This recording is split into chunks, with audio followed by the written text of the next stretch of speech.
In this Argos support video, we will show you how to fix a blank screen on an Amazon Fire TV stick. A blank screen can occur when the TV is on the incorrect source. Press the Input or Source button on the TV remote to choose the HDMI source the device is plugged into.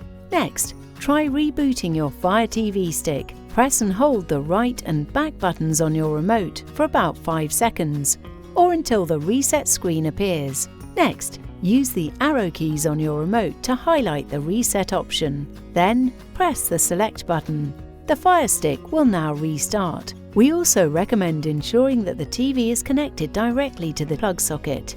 Do not plug the Fire TV stick into the USB port on the TV, as this will not provide sufficient power to use. If the issue remains, try disconnecting the Fire TV device from the HDMI port and then plugging back into an alternative HDMI port. You can also cycle through different resolutions to bring the image back. Press and hold the up and rewind buttons together for 5 seconds until the picture comes back. For more help and support, visit argos-support.co.uk.